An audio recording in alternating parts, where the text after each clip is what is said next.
Ghatal master plan. এই বছর কিন্তু ঘাটালে এখনো পর্যন্ত বন্যা হয়নি, অন্যান্য বছর কিন্তু এই মধ্যে 2 থেকে 3 বার বন্যা হয়ে যায়। তো সেই খাল কাটাই ওই যতটুকুই কাজ হয়েছে সেটা কি মনে হয় কি কাজে কি লেগেছে? অ্যাকচুয়ালি ঘাটাল মাস্টার প্ল্যান্টের সেভাবে কোনোই কাজ হয়নি। খুবই কিন্তু বিখ্যাত, ভাইরাল, ইন্টারন্যাশনালি বলতে পারো তোমরা, ঠিক আছে? নাম হচ্ছে এস আলম। ভারতের যত বাঙালি স্বর্ণকার আছে সবচেয়ে উঁচু স্থানে যদি দেখা যায় তাদের মধ্যে আমি একজন হতে পারি। এই গাড়িটার দাম কত আর কি নাম? এই গাড়িটার নাম হচ্ছে টয়োটা ভেলফেয়ার। আনুমানিক দাম 1.5 কোটি থেকে 1.75 লাখের মধ্যে।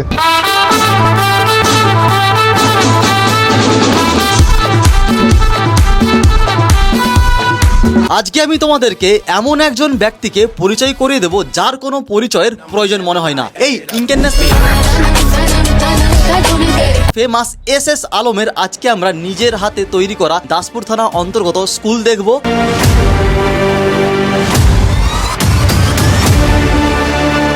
এই যে ব্যক্তিত্ব এস আলম প্রেম করেছে। ধর্মীয় দিক থেকে দেখতে হলে গ্রামের জন্য একটা খুব ঝাঁ চকচকে মাজারও তৈরি করেছেন। সঙ্গে থাকছে একটা বিশাল গার্ডেন, যেটার এই মুহূর্তে আন্ডার প্রসেস কাজ চলছে, যেটাকে আমরা বলি প্রথম গেলে যে ছোকরা বেলা, যেটা ছোকরা কারিগররা যে মারধর তো কতটা খাওয়া হয়েছে ভাই। এই স্টোরিতে যদি যাও চোখে জল এসে যাবে, খুব প্যাথেটিক। রাজ্যের নতুন সরকার, যেহেতু আপনি মন খুলে, যেটা আমি নিজের চোখে দেখা, সরকারকে আনার জন্য, আগের সরকারকে তার যে দুর্নীতির যে কাজ তাকে নিয়ে আসার জন্য অনেক কিন্তু কাজ করেছেন।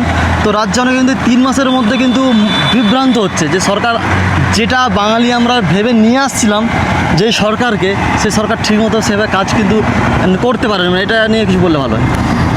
দেখো, আমরা যে ভাবনা চিন্তা করে নতুন সরকারকে এনেছিলাম, এই রাজ্য থেকে প্রত্যেক দিন হাজার হাজার লোককে রাজ্য ছেড়ে ভিন্ন রাজ্যে যেতে হচ্ছে, একদম। এবং ভিন্ন রাজ্যে প্রায় লক্ষ লক্ষ লোক পড়ে আছে, তাদেরকে এই রাজ্যে আবার ফেরানো, এটাই আমাদের মূল উদ্দেশ্য ছিল। আমরা কোনো পলিটিক্যাল পার্টির সঙ্গে জড়িত নই, আমরা কোনো পলিটিক্স করি না। বাট এখন যেটা আমরা দেখতে পাচ্ছি সেটা হলো যে তৃণমূল আর বিজেপি তৃণমূল এক হয়ে গেছে। হ্যাঁ, আর তার মধ্যে দুপুর 12টার পরে যারা বিজেপি হয়েছে না, তারাই এখন মনে হচ্ছে আসল বিজেপি, এবং তারাই হচ্ছে আসল এই যে পরিস্থিতি যেটা আমরা দেখতে পাচ্ছি তার কারণ কিন্তু তারাই। আর তারা হচ্ছে সুযোগ সন্ধানী। তারা অ্যাকচুয়ালি তারা কোনো পলিটিক্যাল পার্টির লোক নয়, তারা হচ্ছে সুযোগ সন্ধানী। তারা যেই পাওয়ারে থাকবে, যেখানেই কামাই ধান্দা থাকবে, যেখানে সুযোগ থাকবে, সেখানেই তাদেরকে পাবে। আমি আমার রাজ্যের মুখ্যমন্ত্রী এবং রাজ্যের আমাদের সভাপতি বিজেপির, ওনাকে আমি অনুরোধ করব যে প্লিজ এটাকে একটু ফিল্টার করা দরকার। কারণ এই ফিল্টার যদি না করা হয়, এই যারা 12টার পরে যারা বিজেপি হয়েছে তারা যদি বিজেপিতে রয়ে যায়, তাহলে আগামী দিনে কিন্তু বিজেপির ভবিষ্যৎও খারাপ হবে। কুকুরদহ বাজার আসছিলাম স্যারের সঙ্গে, কিন্তু হঠাৎই বলতে পারো দেখা। কেমন আছেন? কেমন? একদম ভালো অঞ্জন, তোমাকে আমি অনেক দিন ধরে কিছু ব্লগে দেখেছি, যেহেতু আমি খুব একটা সোশ্যাল মিডিয়ায় টাইম পাস করি না, যখন আমি ঘাটালের কিছু সার্চ টাচ করি অটোমেটিক এসে যায়। আমি তোমাকে 2-1 বার সোশ্যাল মিডিয়ায় দেখেছি, এবং তোমার ফানি ভিডিও লোককে এন্টারটেন করে সেই ভিডিওগুলো দেখে আমার ভালো লেগেছে। আজকে হঠাৎ আমি ওখান থেকে যখন বেরাচ্ছিলাম তোমার সঙ্গে দেখা হয়ে যাবে, এটা আমি জানতাম না। আপনি নাকি 30 টাকা নিয়ে সেন্ট্রাল চেন্নাই রেলওয়ে স্টেশন থেকে শুরু করেছিলেন, কথাটা মানে কতটা অনেকে বলে এই আজ কীভাবে সম্ভব, কী হবে?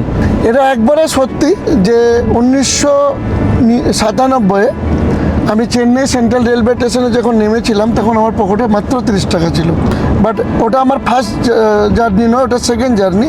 আমি বোম্বেতে গিয়েছিলাম 1988 সালে। তখন 165 টাকার ট্রেনের টিকিট কেটে গীতাঞ্জলি এক্সপ্রেসে চেপে আমি গিয়েছিলাম বম্বে। বাট তখন আমার কাছে ফুল প্যান্ট কেনার পয়সা ছিল না। বাবা মা আমাকে ফুল প্যান্ট তখন পর্যন্ত কিনে দিতে পারে না, তো হাফ প্যান্ট পরে, ছেঁড়া জামা পরে বম্বে গিয়েছিলাম। ব্যাগও ছিল না, একটা পুডলি ছিল আর কিছু মুড়ি। আমাদের দেশে তখন গেলে লোক তো মুড়ি নিয়ে যেত, মুড়ি নিয়ে গিয়েছিলাম। আমরা একসঙ্গে 7-8 জন গিয়েছিলাম। তো 1988-তে যখন গিয়েছিলাম তখন তো পকেটে কিছুই ছিল না। ওই 165 টাকার টিকিটটাও কিন্তু আমি নিজে কাটিনি, আমার দাদা কেটে নিয়ে গেছিলো আমাকে। বাট ডেফিনেটলি 1997 যখন বম্বে থেকে আমি চেন্নাই শিফট হই, তখন আমার চেন্নাই সেন্ট্রাল রেলওয়ে স্টেশনে সন্ধ্যে 7টা-8টার সময় আমি নেমেছিলাম, আমার মনে আছে। পকেটে 30 টাকা ছিল এবং ওই 30 টাকা থেকে আমার খুব খিদা পেয়েছিল, তো বাইরে বেরিয়েই একটা বিরিয়ানি খেয়েছিলাম 15 টাকা। তারপরে 15 টাকা আমার রিক্সাওয়ালাকে লেগে গেছিলো যেখানে যাচ্ছিলাম, তো যেখানে কাজের জায়গায় পৌঁছানোর সময় আমার পকেট কিন্তু জিরো হয়ে গিয়েছিলো। 30 টাকা দিয়ে জার্নি যে যাত্রা, সেটা আজকে কিছু বলার নেই, মানে কোন লেভেলে কোন জায়গায় গিয়ে দাঁড়িয়েছে। আমি প্রত্যেক দিন সকালবেলা যখন ঘুম থেকে উঠি তখন মনে করি যে আজকে আমি কি করব। একদম। প্রত্যেক দিন আমার চেষ্টা থাকে, চেষ্টার সঙ্গে সঙ্গে গোল আমার ফিক্স থাকতে হবে, টার্গেট আমার ফিক্স থাকতে হবে, ডিসিপ্লিন হতে হবে, হার্ড ওয়ার্কার হতে হবে, স্যাক্রিফাইস করতে হবে, কাজের সঙ্গে ডেডিকেশন দিতে হবে, হ্যাঁ, এবং নলেজ গেইন করতে হবে। আমি খুব একটা বেশি শিক্ষিত নয়, বাট আজকে আমি মনে করি যে আমি যত নলেজ গেইন করেছি, সাধারণত আমার কোম্পানিতে অনেক বড় বড় শিক্ষিত লোক আছে, ফরেন থেকে পড়ে এসে আমার কোম্পানিতে কাজ করছে। আমার কোম্পানিতে সিএ আছে, লয়ার আছে, ইঞ্জিনিয়ার আছে, অ্যাডভোকেট আছে, বাট তাদেরকে চালনা করার জন্যে যে নলেজটা দরকার, সেই নলেজটা কিন্তু আমি সংগ্রহ করেছি। বাইরে কত বছর, তো আজকে মানে কত বছর থাকা হচ্ছে? আমি এইটা গিয়েছিলাম, তো আজকে প্রায় হয়ে গেছে 38 বছর হয়ে গেছে। বাইরে থেকে যখন আসা হয়, ঘাটালের যে উন্নতি, রাস্তাঘাট সব কিছু মিলিয়ে, মানে আগের তুলনায় এখন কতটা কি পার্থক্য? অ্যাভারেজ একটা অ্যাভারেজ। আমি ম্যাক্সিমাম মাসের মধ্যে 15 থেকে 20 দিন খালি আমি ট্রাভেলিংয়েই থাকি, তো সব রাজ্যেরই উন্নয়ন দেখেছি লাস্ট 30 বছরে। তো তার মধ্যে যদি বাংলার উন্নয়ন দেখি তাহলে এভারেজ বলবো না, এভারেজের থেকে নিচে বলবো।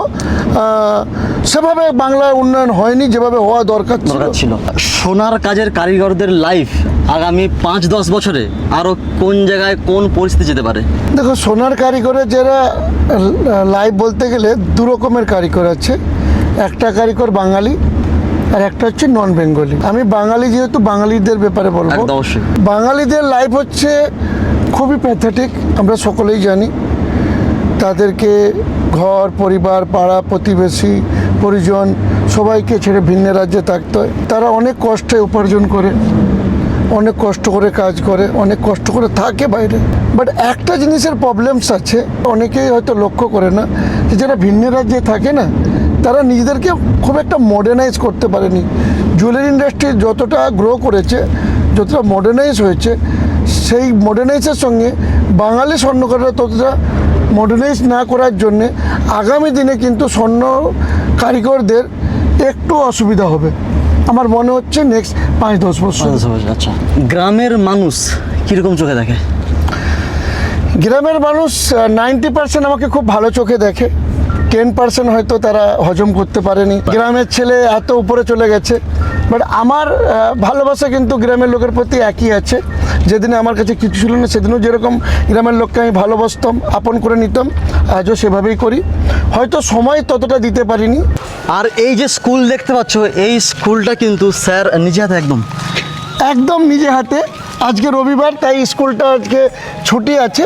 এই স্কুলেতে প্রায় 400-র আশেপাশে ছাত্র পড়ে এবং এই স্কুলেতে ম্যাক্সিমাম যেসব ছাত্ররা পড়ে তারা খুব সীমিত পয়সা দেয়, আর ম্যাক্সিমাম ছেলেরাই পুরো ফ্রিতে পড়ে। কত স্টুডেন্ট এই মুহূর্তে আছে এখানে? প্রায় 400 স্টুডেন্ট। 400-র তো মতো। নামটাই তোমরা দেখতে পাচ্ছ, আলম চ্যারিটেবল ট্রাস্ট চেতনা পাবলিক স্কুল। এই নামটা কীভাবে আসছে?